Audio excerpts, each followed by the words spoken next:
പ്രതിഷേധം നാട്ടിലാകെ പ്രതിഷേധം മുസ്ലിം ലീഗ് സിന്ദാബാദ് ഉള്ളിവെള്ളം കിട്ടാനില്ല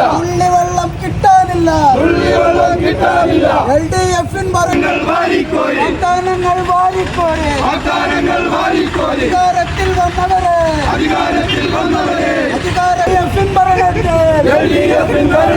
നാട്ടിലാകെ പ്രതിഷേധം മുസ്ലിം ലീഗ് സിന്ദാബാദ് ഉള്ളിവെള്ളം പോലുമില്ല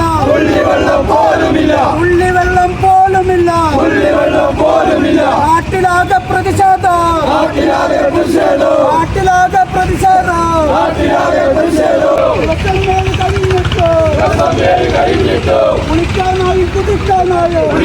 ശരിയായിരിക്കാം, ബന്ധപ്പെട്ട മുനിസിപ്പാലിറ്റി അല്ലേ, ബന്ധപ്പെട്ട വാട്ടർ അതോറിറ്റി അല്ലേ. ഒരു പക്ഷേ ഇത് 2 ദിവസം കൂടി കഴിഞ്ഞ് ശരിയാവും.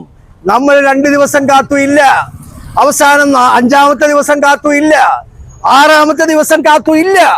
എന്നാൽ ഇന്ന് വെള്ളം വരും എന്ന് പ്രതീക്ഷിച്ചുകൊണ്ട് നമ്മളെല്ലാവരും വെയിറ്റ് ചെയ്തു. പക്ഷെ വെള്ളം വന്നില്ല എന്ന് മാത്രമല്ല, പ്രഗത്ഭരാണ്, ഇതിന്റെയൊക്കെ എക്സ്പേർട്ടാണ്, ഇവർ വിചാരിച്ചാൽ എന്തും ചെയ്യാൻ കഴിയും എന്ന് പറഞ്ഞ് ജോലി ചെയ്ത് ഇതിന്റെ എല്ലാം പണി പൂർത്തിയായി ഇതാ വെള്ളം വരാൻ വേണ്ടി പോകുന്നു എന്ന് പറഞ്ഞുകൊണ്ട് അവിടെ നിന്ന് തിരിഞ്ഞ് കൽപ്പറ്റയിലെത്തുന്നതിന്റെ മുമ്പ് ആ നടത്തിയ അല്ലെങ്കിൽ ജോലി കഴിഞ്ഞ അല്ലെങ്കിൽ പണി തീർത്തു എന്ന് പറയുന്ന ആ പൈപ്പുകൾ വീണ്ടും പൊട്ടുന്ന ദുഃഖകരമായ ഒരവസ്ഥയാണ് സംജാതമായിട്ടുള്ളത്. അതാണ് നമ്മൾ കാണാൻ വേണ്ടി സാധിക്കുന്നത്. അപ്പോൾ വീണ്ടും വെള്ളമില്ലാത്ത ദുഃഖകരമായ ഒരവസ്ഥ, ആ അവസ്ഥ വീണ്ടും സംജാതമായിരിക്കുകയാണ്.